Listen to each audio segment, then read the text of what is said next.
Hello મિત્રો, ગમ્મત સાથે જ્ઞાન ચેનલમાં હું મહિપતસિંહ ગોહિલ આપ સૌનું હાર્દિક સ્વાગત કરું છું.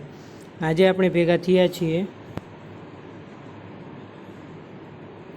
Belief model paper 3. એમાં આપણે 50 પ્રશ્નો જોવાના છે. આપણે આ લેક્ચર સિરીઝનું નામ છે હું પણ બનીશ કોર્ટ કર્મચારી.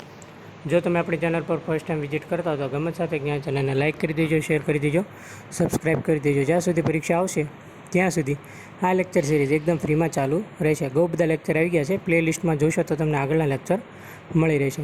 ટોટલ 50 પ્રશ્નો આપણે જોવાના છે. ચાલો આપણે આગળ વધીએ. પ્રથમ પ્રશ્ન,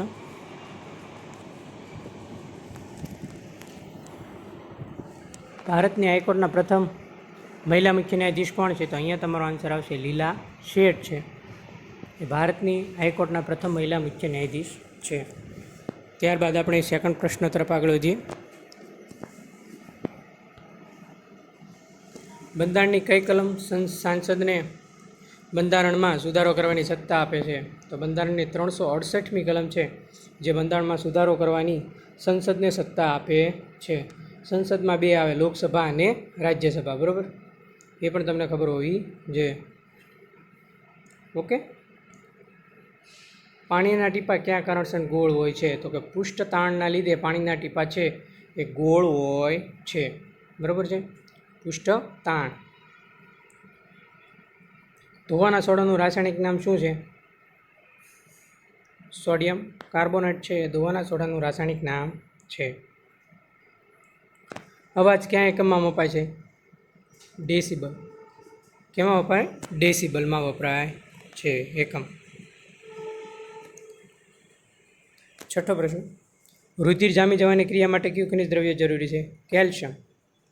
રુધિર જામી જવાની ક્રિયા માટે કેલ્શિયમ ખનિજ દ્રવ્ય જરૂરી છે. પછી તમને પરીક્ષામાં એમ પૂછે કે બુધને કેટલા ઉપગ્રહ હોય છે? તો બુધને 0 ઉપગ્રહ હોય છે, એક પણ ઉપગ્રહ નથી. આઠમો પ્રશ્ન, બંધારણના કયા આર્ટિકલ અનુસાર હિન્દી ભારતની રાષ્ટ્રભાષા છે? તમને પૂછે કે હિન્દી ભારતની રાષ્ટ્રભાષા છે એવું બંધારણના કયા આર્ટિકલમાં ઉલ્લેખ છે? તો કે આર્ટિકલ 343માં તેનો ઉલ્લેખ છે કે હિન્દી એ ભારતની રાષ્ટ્રભાષા છે. આવ, બરાબર છે? તમને પૂછે એમ બુધને 0 ઉપગ્રહ છે, બંધારણના આર્ટિકલ કે તો 343. વનસ્પતિનો લીલો રંગ શેને આભારી છે? તો કે ક્લોરોફિલ. વનસ્પતિનો લીલો રંગ ક્લોરોફિલને આભારી છે. ગિરનાર પર્વતનું પૌરાણિક નામ શું હતું? તો કે રેવતક છે એ ગિરનાર પર્વતનું પૌરાણિક નામ હતું. તો અહીંયા આપણા 10 પ્રશ્ન પૂરા થઈ ગયા, બરાબર છે? ઓકે. રુધિર જામી જવાની ક્રિયા માટે કેલ્શિયમ, બુધને 0 ઉપગ્રહ, બંધારણનો આર્ટિકલ હિન્દી રાષ્ટ્રભાષા 343, વનસ્પતિનો લીલો રંગ ક્લોરોફિલ, ગિરનાર પર્વતનું પૌરાણિક નામ રેવતક છે. હવે આપણે 11મા પ્રશ્ન તરફ આગળ વધીએ. ચૂંટણી કમિશનરની રચના માટે બંધારણના કયા આર્ટિકલમાં જોગવાઈ કરવામાં આવી છે? 342માં જોગવાઈ કરવામાં આવી છે. ચૂંટણી કમિશનરની રચના માટે બંધારણના કયા આર્ટિકલમાં જોગવાઈ કરવામાં આવી? તમને પરીક્ષામાં પૂછે તો અહીંયા તમારો આન્સર આવશે 342. શું આવશે? 342, બરાબર. 12મો પ્રશ્ન, હેમચંદ્રાચાર્યનું મૂળ નામ શું હતું? તમને પરીક્ષામાં પૂછે તો શું આવશે? ચાંગદેવ છે એ હેમચંદ્રાચાર્યનું મૂળ નામ હતું. ભવનાથનો મેળો ક્યાં ભરાય છે? બધાને ખબર છે કે જૂનાગઢમાં છે એ ભવનાથનો મેળો ભરાય છે. ક્યારે? તો કે શિવરાત્રિ ઉપર છે એ ભવનાથનો મેળો જૂનાગઢમાં ભરાય છે. પછી તમને પરીક્ષામાં પૂછે કે ગુજરાતનું કયું શહેર પુસ્તકોની નગરી તરીકે ઓળખાય છે? તો અહીંયા તમારો આન્સર આવશે નવસારી છે. ગુજરાતનું કયું શહેર પુસ્તકોની નગરી તરીકે ઓળખાય છે? તો કે નવસારી છે એ પુસ્તકોની નગરી તરીકે ઓળખાય છે, બરાબર છે? બધા પ્રશ્નો મોસ્ટ આઈમ્પી છે, પરીક્ષામાં પૂછાય તેવા પ્રશ્નો છે. જે કોઈ પણ વિદ્યાર્થીઓ ફર્સ્ટ ટાઈમ આપણી ચેનલ પર વિઝિટ કરતા હોય તો લાઇક, શેર, સબસ્ક્રાઈબ જરૂર કરી દેજો જેથી આવા પ્રશ્નોનો લાભ તમને મળી રહે. 15મો પ્રશ્ન, વડોદરા રાજ્યના છેલ્લા રાજવી કોણ હતા? પ્રતાપસિંહ ગાયકવાડ છે તે વડોદરા રાજ્યના છેલ્લા રાજવી હતા, બરાબર છે? અહીંયા આપણા 15 પ્રશ્નો પૂરા થઈ ગયા. હવે આપણે 16મા પ્રશ્નથી આગળ વધીએ.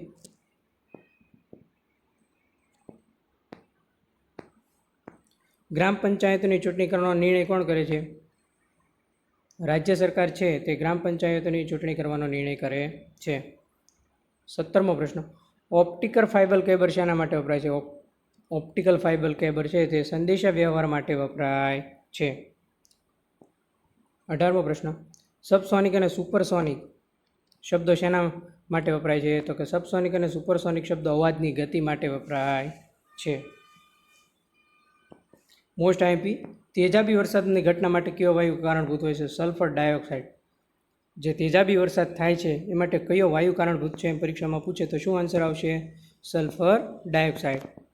20મો પ્રશ્ન, ભારતના બંધારણના મૂળભૂત હકો કયા અનુચ્છેદમાં સમાવેશ છે? તો કે અનુચ્છેદ 14માં છે એ ભારતના બંધારણના મૂળભૂત હકોનો સમાવેશ થાય છે.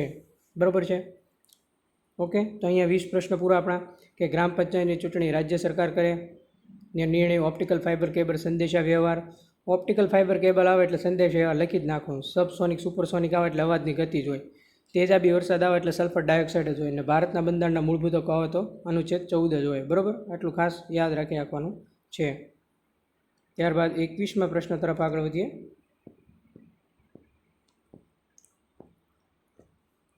અલિયા બેટ કઈ નદીમાં સ્થિત છે?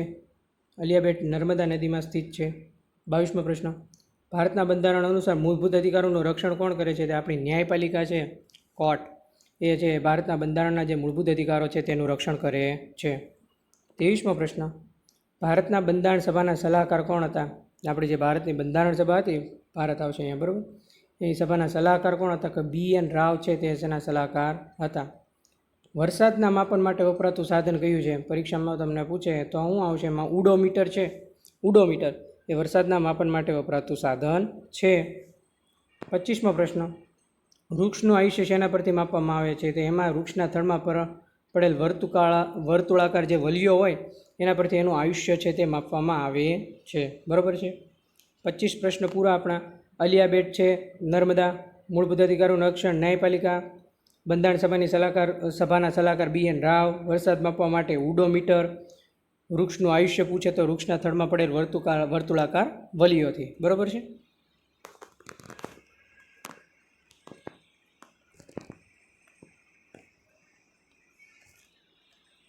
છવ્વીસમો પ્રશ્ન, ગુજરાતમાં સૌથી વધુ ઔદ્યોગિક એકમો ધરાવતી ઔદ્યોગિક વસાહત કઈ છે? તમને પરીક્ષામાં પૂછે તો જે અંકલેશ્વર છે, ભરૂચ જિલ્લામાં આવેલી વસાહત છે, એ સૌથી વધુ ઔદ્યોગિક એકમો ધરાવતી વસાહત છે. બરાબર છે?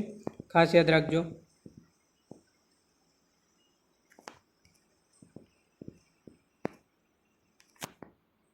સિલિકોન તમને પૂછે તો તમને તરત યાદ આવી જ જાય. સિલિકોન આવે એટલે રેતી જ હોય. બરાબર છે? પછી દરિયાકાંઠાની વનસ્પતિમાં મેંગ્રુવ ગુજરાતની મેંગ્રુવ એટલે શું કહેવાય? ચેર. ચેર આપણે કહે ને એને મેંગ્રુવ્સ કહેવાય. શું કહેવાય? મેંગ્રુવ. એનું બીજું નામ શું છે? ગુજરાતી નામ ચેર. ગુજરાતમાં પરમાણુ વીજ મથક યોજના ક્યાં સ્થળે આકાર લઈ રહે છે? તો કે મીઠી વીરડી જસાપર. એ ક્યાં આવેલું છે તમારે કોમેન્ટ કરવાની છે. બરાબર છે? ગુજરાતને કેટલા એગ્રો ક્લાઇમેટ ઝોનમાં વહેંચવામાં આવ્યું છે? 8 એગ્રો ક્લાઇમેટ ઝોનમાં વહેંચવામાં આવ્યું છે. બરાબર છે? અહીંયા આપણા 30 પ્રશ્નો પૂરા થઈ ગયા છે. ઓકે, સિલિકોન પૂછે તો રેતી, મેંગ્રુવ પૂછે તો ચેર, પરમાણુ વીજ મથક પૂછે તો મીઠી વીરડી જસાપર, અને ગુજરાતને કેટલા એગ્રો ક્લાઇમેટ પૂછે તો કે 8.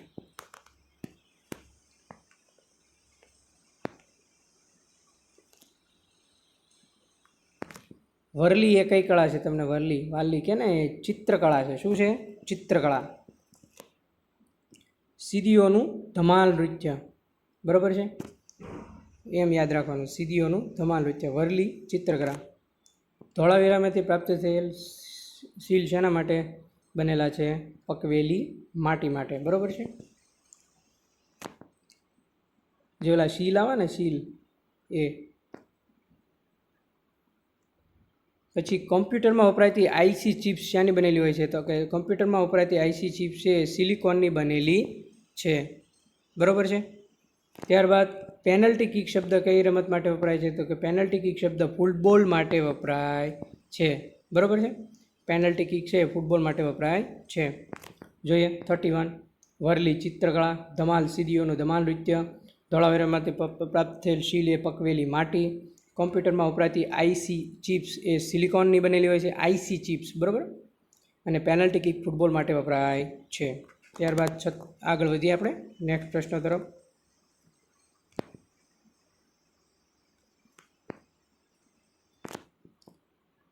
ઈરડા ક્ષેત્રનું નિયમન કોણ કરે છે?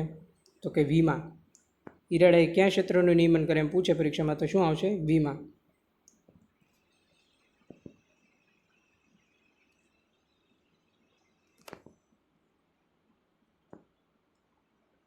ભારતમાં કટોકટી જાહેર થઈ ત્યારે ગુજરાતમાં ક્યાં મુખ્યમંત્રી હતા? બાબુભાઈ પટેલ. પંચાયતી રાજનું અસ્તિત્વ કઈ કમિટીના અહેવાલ બાદ આવ્યું? બળવંતરાય મહેતા. બધા મોસ્ટ આઈએમપી પૂછાય તેવા પ્રશ્નો, બરાબર છે. તમને જે હાઈકોર્ટ પટ્ટાવાળા અને બેલીફમાં ક્યાંક ને ક્યાંક તો ઉપયોગી નીવડશે. બંધારણના કયા અનુચ્છેદમાં પંચાયતની જોગવાઈ છે? 243માં. 40મો પ્રશ્ન, ભારતના સર્વોચ્ચ અદાલત, અહીંયા સર્વોચ્ચ આવશે, બરાબર. અદાલતનો સૌપ્રથમ ગુજરાતી ન્યાયમૂર્તિ પૂછે તમને તો કોણ આવશે? હરિલાલ કણિયા. હરિલાલ કણિયા છે ભારતના સર્વોચ્ચ અદાલતના સૌપ્રથમ ગુજરાતી ન્યાયાધીશ હતા, ન્યાયમૂર્તિ, બરાબર છે. પરીક્ષામાં પૂછે 36મો, તો ઈરડા વીમા કટોકટી જાહેર થઈ ત્યારે ગુજરાતમાં મુખ્યમંત્રી પૂછે તો કે બાબુભાઈ પટેલ. પંચાયતી રાજનું અસ્તિત્વ બળવંતરાય મહેતા કમિટીના અહેવાલ બાદ આવ્યું. બંધારણમાં અનુચ્છેદમાં પંચાયતની જોગવાઈ પૂછે તો 243.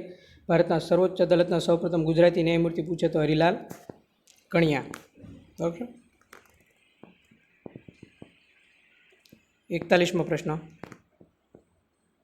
ગ્રામ પંચાયતની મુદ્દત કેટલા વર્ષની હોય છે? આ તો બધાને આવડે, બરાબર. મહાગુજરાત આંદોલનના પ્રણેતા ઇન્દુલાલ યાજ્ઞિક. ગુજરાત રાજ્યની સ્થાપના પછી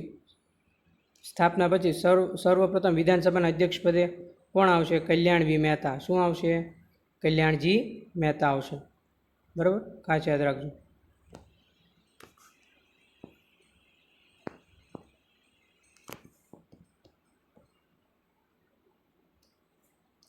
સુરક્ષિત માતૃત્વ દિવસ, બરાબર, કોની સ્મૃતિમાં ઉજવાય છે? કસ્તુરબા ગાંધી. થોડુંક ટાઈપિંગ મિસ્ટેક છે, અહીંયા શું આવશે? સુરક્ષિત માતૃત્વ દિવસ આવશે, બરાબર. 45મો, રોજગાર વાંચું ઉમેદવારોને રોજગારી પ્રાપ્તિ માટે નીચેનામાંથી કઈ વેબસાઇટ વધુ ઉપયોગી ગણાય છે? એવી રીતે પૂછે. ઓજસ છે, આપણને ખબર જ છે, ઓજસ છે એ ફેમસ છે, બરાબર. જોઈએ 41માં.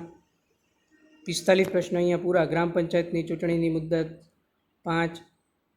મહાગુજરાતના પ્રણેતા ઇન્દુલાલ યાજ્ઞિક. આંદોલનના સર્વપ્રથમ વિધાનસભાના કલ્યાણજી મહેતા. સુરક્ષિત માતૃત્વ દિવસ કસ્તુરબા ગાંધી. રોજગાર વાંચવા માટે ઓજસ. ત્યારબાદ હવે જોઈએ 46મો પ્રશ્ન.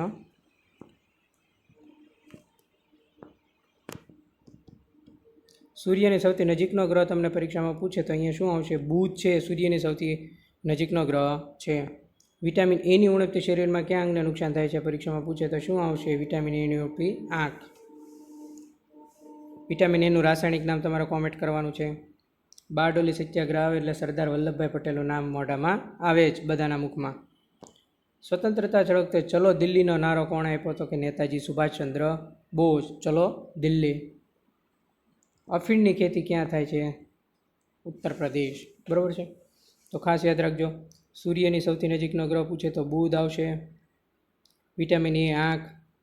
બારડોલી સત્યાગ્રહ સરદાર વલ્લભભાઈ પટેલ.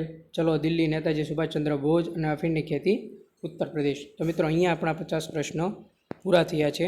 આ 50 પ્રશ્નોની પીડીએફ આપણા ટેલિગ્રામ ગ્રુપમાં મૂકી દઈશ. જે કોઈ વિદ્યાર્થી મિત્રો આપણા ટેલિગ્રામ ગ્રુપમાં ન જોડાયા હોય, નીચે ડિસ્ક્રિપ્શનમાં લિંક આપેલી છે, ત્યાં જોડાઈ જજો. હાઈકોર્ટ પટાવાળા બેલીફના મોડેલ પેપરના 3જું મોડેલ પેપર છે. પ્લેલિસ્ટમાં તમને બહુ બધા વિડીયો આવ્યા છે, તે મળી રહેશે, જેનો લાભ તમે મેળવી શકો છો. જે એકદમ ફ્રીમાં છે, પરીક્ષા આવે ત્યાં સુધી તેનો લાભ મળતો રહેશે. આપણી લેક્ચર સિરીઝનું નામ છે હું પણ બનીશ કોર્ટ કર્મચારી. થેન્ક યુ મિત્રો, આભાર. મળીએ નેક્સ્ટ લેક્ચરમાં.